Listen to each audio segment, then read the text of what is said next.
इंकलाब जिंदाबाद। सबसे पहले मैं धन्यवाद देना चाहूंगा यहाँ के स्थानीय तमाम उन नेताओं को, उन साथियों को जिन्होंने आज का ये आयोजन इतना विशाल, इतना बड़ा बनाने के लिए प्रयास किया। कारी रोशन जी, शकील जोगी जी, मोहम्मद हसन जी, मोहम्मद जकी जी, बेबी जी, खालदा जी, शाहीन जी, निखत जी, जावेद भाई और उनकी टीम, सोएब भाई, राजा भाई, सायरा जी, ये जो यहाँ के स्थानीय लोग हैं, एक बार जोरदार तालियां उनके प्रयास के लिए आप लोग बजा दें। हमारे बीच में पिछले कई महीनों से सुरभि और प्रेरणा वो आपके बीच में आके मेहनत कर रही हैं, आपके मुद्दों को समझने के लिए कोशिश कर रही हैं। उनके साथ मनोज जी और विनय पटेल, इन सब लोगों ने भी मेहनत किया आज के आयोजन के लिए। मैं उन सभी साथियों को धन्यवाद देना चाहता हूं जो संघर्ष के लिए आपको साथ में लेके आए। आम आदमी पार्टी के जिला अध्यक्ष इरम रिजवी जी, नूर भाई, हमारे रामपुर के केमरी नगर पंचायत के चेयरमैन अंसार भाई जो रामपुर के जिलाध्यक्ष भी हैं, अनिल भाई जो हमारे अयोध्या के जिलाध्यक्ष हैं, दिनेश पटेल जी हमारे महासचिव, उपस्थित साथियों और दोस्तों, आज इतनी बड़ी तादाद में आप लोगों को इकट्ठा होना पड़ा कुछ अपने जिंदगी से जुड़े सवालों को लेकर। वो सवाल क्या है कि सरकार ने आपको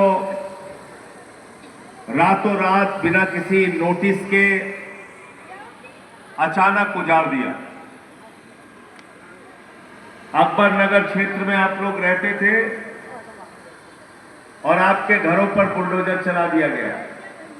गलत तो नहीं कह रहा हूं?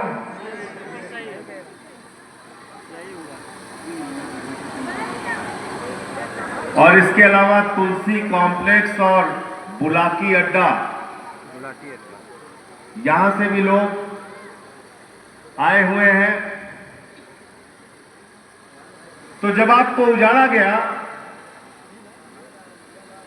तो ये कहा गया कि आपको जितनी जमीन से उजाड़ा जा रहा है उतनी ही जमीन आपको दी जाए। यही वादा किया था ना।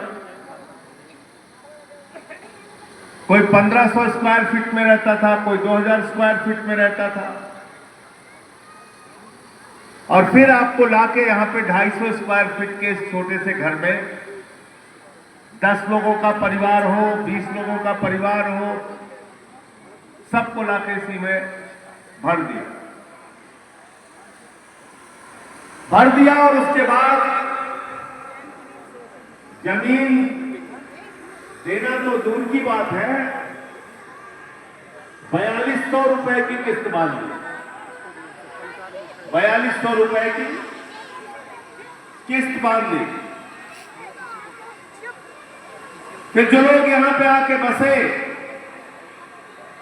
उन्होंने पूछा भाई हमारे बच्चों के लिए सरकारी स्कूल कहां है? बोले नहीं साहब। बोले सरकारी अस्पताल की क्या सुविधा है? नहीं साहब। पीने के साथ पानी की क्या सुविधा है? नहीं है। बिजली की क्या सुविधा है? नहीं है। तो इसका मतलब उत्तर प्रदेश की भारतीय जनता पार्टी की सरकार ने इंसान को जानवर बनाने का काम यहां पे किया है। हम इसके खिलाफ यहां इकट्ठा हुए हैं। ये जानवरों की जिंदगी हम बर्दाश्त नहीं करेंगे। और ये सब कुछ होता किस बात पे? विकास के नाम पर होता है। कहते साहब विकास करेंगे, आपको उजाड़ रहे हैं, यहां रास्ता बनाना है, यहां बड़ी बिल्डिंग बनाना है, ये सब कुछ विकास के नाम पे हो रहा है। बुलडोजर चलता है, आपके दुकानों पे चलता है, आपके घरों पे चलता है, और उस बुलडोजर में एक अलग प्रकार की राजनीति चलती है। मुसलमानों के घर पे बुलडोजर चलता है तो खुशी मनाई जाती है, मोदी मीडिया वाले कहते हैं बहुत अच्छा हो रहा है, मुसलमानों का घर तोड़ा जा रहा है, बहुत बढ़िया हो रहा है, मुसलमानों का घर तोड़ा जा रहा है। मैं अपने हिंदू मुसलमान दोनों भाइयों को बताना चाहता हूं, भारतीय जनता पार्टी किसी की सगी नहीं है। आज मुसलमान पे बुलडोजर चलेगा, कल हिंदू पर भी चलेगा, दलित पे भी चलेगा, पिछड़े पे भी चलेगा, कोई बचेगा नहीं इनसे बुलडोजर। और अगर किसी को मेरी बात पे यकीन ना हो तो जाके देख लो मेरठ के हालात, वहां भी मुसलमानों के घर पे पहले बुलडोजर चला तो मेरठ के कुछ व्यापारी लड्डू बांट रहे थे, लड्डू कह रहे थे लड्डू खाओ, मुसलमान का घर उजड़ रहा, खाया लड्डू सबने। उसके बाद पता चला व्यापारियों का ही नंबर आ गया, बोले इनका भी दुकान, घर, सब मकान उजाड़ो। फिर उनकी रोने वाली तस्वीरें आई। इसलिए कष्ट कष्ट है, तकलीफ तकलीफ है। गरीब के साथ अगर तकलीफ हो रही है तो वो चाहे हिंदू हो मुसलमान हो, उसके लिए खड़ा होना आपका धर्म है, आपकी जिम्मेदारी है, आपकी इंसानियत है, आपकी मानवता है। लेकिन ये सब कुछ धर्म के नाम पे हो रहा है, धर्म के नाम पे हो रहा है। कहते साहब हम हिंदुओं की सरकार है, धर्म के नाम पे सरकार चल रही है, हम हिंदुओं की रक्षा करने के लिए आए हैं, योगी बाबा कहते हैं। और उस हिंदू की रक्षा करने के नाम पे पहले आप मुसलमान को उजाड़ते, फिर हिंदू को उजाड़ते। आप मेरी बात पर यकीन ना हो तो जाके अयोध्या में देख लेना, प्रभु श्री राम के नाम का मंदिर तो बना, लेकिन वहां विकास के नाम पे, सड़कों के निर्माण के नाम पे इतने घर उजाड़े गए, इतने गरीबों के घर उजाड़े गए, 100-100 साल पुराने मकान उजाड़े गए, और वो सारे के सारे मकान, वो घर, वो दुकानें, वो सब के सब हिंदुओं थे। मेरी बात पर यकीन ना हो तो जाके काशी कॉरिडोर के नाम पे वाराणसी में जो विकास किया नरेंद्र मोदी जी ने, उस विकास के नाम पे, सड़क को चौड़ा करने के नाम पे, काशी कॉरिडोर के नाम पे हजारों की संख्या में हिंदुओं के घर उजाड़े गए, हिंदुओं की दुकानें उजाड़ी गई। इसलिए मैं कहना चाहता हूं, ये भारतीय जनता पार्टी नहीं, ये भारतीय झगड़ा पार्टी है, ये किसी की सगी नहीं है, चाहे हिंदू हो या मुसलमान। और मैं आपसे दूसरी बात करना चाहता हूं, अगर मैं हिंदू हूं और हिंदू धर्म को मानता हूं तो हमारे धर्म में सबसे पहली शिक्षा मानवता की है, इंसानियत की है, भाईचारे की है। हमारे रामचरितमानस का श्लोक है, रामचरितमानस की पंक्तियां हैं, सब नर करहि सर्व परस्पर प्रीति, सारे लोग आपस में प्यार से रहें, ये हमारे रामचरितमानस का संदेश है। अगर हम हिंदू धर्म को मानते हैं तो हिंदू धर्म कहता है वसुदेव कुटुंबकम, पूरा विश्व हमारा परिवार है। हम वो हिंदू धर्म को मानने वाले लोग हैं। अगर हम हिंदू धर्म को मानते हैं तो हम अपनी पूजा समाप्त करने के बाद भगवान से प्रार्थना करते हैं, धर्म की जय हो, अधर्म का नाश हो, प्राणियों में सद्भावना हो, विश्व का कल्याण हो। हम पूरे विश्व के कल्याण की बात करते हैं, हम उस हिंदू धर्म को मानते हैं। और जब हम कहते हैं कि अधर्म का नाश हो, तो वो अधर्म चाहे बीजेपी वाला करेगा, चाहे किसी राजनीतिक दल का व्यक्ति करेगा, वो अधर्म चाहे हिंदू करेगा या मुसलमान करेगा, सिख करेगा या ईसाई करेगा, अगर अधर्म के रास्ते पर चलोगे तो उसका विरोध हम सब लोग सीना तान के सड़कों पर करेंगे, आपके खिलाफ नारेबाजी करेंगे। हिंदू हो या मुसलमान हो, फर्क इससे नहीं पड़ता। कल को किसकी सत्ता आ जाए मुझे नहीं पता, लेकिन अगर अधर्म के रास्ते पर चलोगे तो उसका विरोध करना ही हमारा धर्म है, उसका विरोध करना ही हमारा धर्म है। आज पूरे देश में नफरत फैलाई जा रही है, नफरत फैलाओ राज करो, नफरत फैलाओ राज करो, यही चल रहा है देश के अंदर। इसका अंत कहां होगा? आसाम का मुख्यमंत्री है हेमंत बिस्व शर्मा, कहता है मुसलमानों के यहां से सामान मत खरीदो, आर्थिक रूप से इनकी कमर तोड़ देनी है। मैंने भाजपाइयों को कहा, मैंने कहा अंधभक्तों, अगर मुसलमानों के यहां से सामान नहीं खरीदना तो तय करो और संकल्प लो, इराक से जो तेल आता है उस तेल का इस्तेमाल अपनी गाड़ी में नहीं करोगे, ईरान से अरब से जो गैस आती है उसका इस्तेमाल अपने घरों में नहीं करोगे। फैसला लो, तय करो। यहां नरेंद्र मोदी जी कहेंगे हम तो कपड़ा देख के मुसलमान पहचान जाते हैं, लेकिन जब दुबई में जाते हैं शेखों को पकड़ पकड़ के गले लगाते हैं। लगाते हैं नहीं लगाते? लगाते हैं नहीं लगाते? वहां इतर महकता रहता है शेखों से, शेखों से जो लबादा पहने रहते हैं उससे इतर महकता है तो उसको गले लगाते हैं। हिंदुस्तान की मस्जिद में नहीं जाएंगे, कतर की मस्जिद में जाएंगे, ब्रुनई की मस्जिद में जाएंगे, दुबई की मस्जिद में जाएंगे प्रधानमंत्री। ये तुम्हारा दोहरा चरित्र है, ये किसी के सगे नहीं है, याद रखना। ये भारतीय जनता पार्टी वाले न हिंदू के सगे हैं न मुसलमान के सगे हैं, इनका सिर्फ एक ही धर्म है, रुपया रुपया और रुपया। प्रधानमंत्री सिर्फ अडानी के लिए अपनी जिंदगी बिताता है, वो देश के लिए नहीं जिंदा। प्रधानमंत्री को इंडिया की चिंता नहीं है, अडानी की चिंता है। गरीब आदमी के घर पे बुलडोजर चलाते हो, लेकिन अडानी को हवाई जहाज दे देते हो, अडानी को कोयला दे देते हो, अडानी को गैस दे देते हो, अडानी को बिजली दे देते हो, अडानी को पानी दे देते हो, अडानी को लाखों करोड़ रुपए का कर्जा दे देते हो।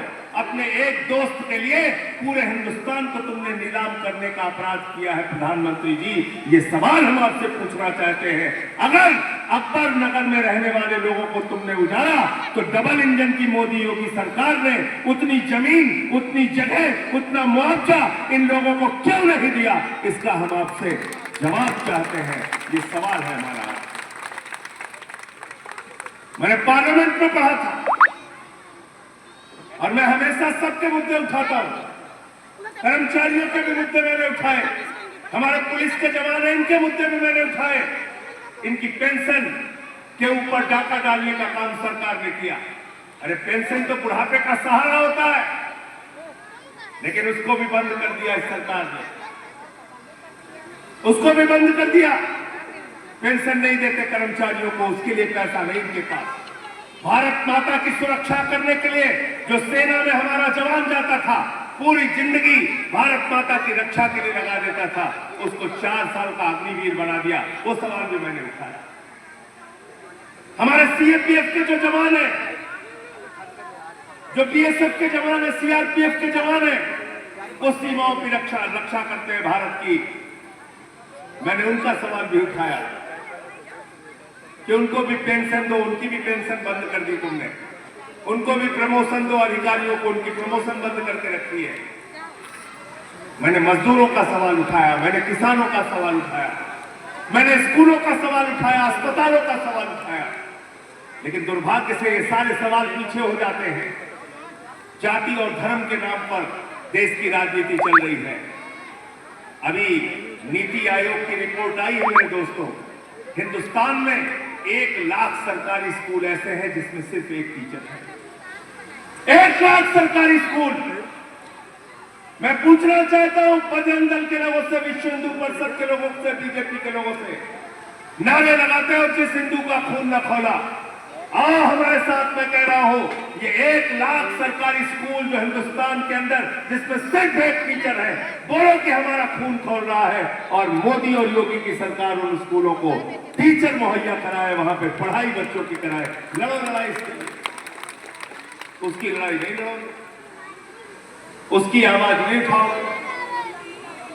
95,000 सरकारी स्कूल ऐसे जिसमें बच्चियों के लिए टॉयलेट का इंतजाम नहीं है। बेटी बचाओ बेटी पढ़ाओ का नारा देते हो। एक उत्तर प्रदेश में, अकेले उत्तर प्रदेश में लगभग 10,000 सरकारी स्कूल ऐसे हैं जहां पे एक टीचर है। बताओ कैसे पढ़ाई होगी इनकी। तो इसलिए सवाल बहुत है, लेकिन आपको अपने मुद्दों पे चिंता करनी पड़ेगी, अपने मुद्दों पे लड़ाई लड़नी पड़ेगी। ये नकली नारों के चक्कर में पड़े रहोगे तो फिर आपका कोई भला होने वाला नहीं। अपनी जिंदगी से जुड़ा हुआ मुद्दा है बिजली, पानी, शिक्षा, स्वास्थ्य, रोजगार, सड़कें, आपकी जिंदगी के लिए बदलाव। ये लड़ाई है और उस लड़ाई में आम आदमी पार्टी और हम सब लोग आपके साथ हैं।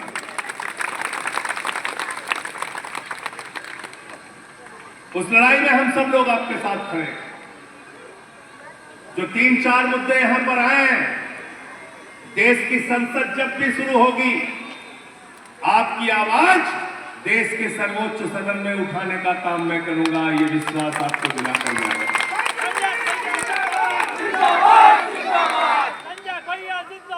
जिंदाबाद जिंदाबाद। आपकी किस्तें बंद होनी चाहिए। नंबर 1, आपके बच्चों के लिए सरकारी स्कूल और सरकारी अस्पताल होना चाहिए। नंबर 2, आपकी टंकियों को साफ करके पीने का साफ पानी मिलना चाहिए। नंबर 3, और आपको बिजली 24 घंटे उपलब्ध हो और सस्ते दामों में उपलब्ध हो। नंबर 4, ये 4 मुद्दों की लड़ाई जरूर लड़ने का काम हम करेंगे। और साथ ही साथ जिसकी जितनी जमीन थी उसकी उतनी जमीन दी जाए और उतना मुआवजा दिया जाए, ये मांग भी उठाने का काम हम लोग करेंगे। इस प्रस्ताव पे सहमति है आप लोग? हाथ उठा के बताओ। तो इसके लिए ये मत समझना कि एक दिन में सारी समस्याओं का समाधान हो जाएगा, वरना आप कहोगे कि नेताजी आए थे झूठ बोल के चले गए। मैं ऐसा कोई झूठा वादा नहीं करता। मैं आपसे सिर्फ इतना कह रहा हूं, आपके साथ कंधे से कंधा मिला के लड़ूंगा। सड़क हो, सदन हो, न्यायालय हो, जहां से भी आपका मुद्दा सही हो सकता होगा, जहां से भी आपके मुद्दे का समाधान हो सकता है, आपके उस समाधान की लड़ाई में मैं आपके साथ कंधे से कंधा मिलाकर रहूंगा। ये आपको यकीन और भरोसा दिला।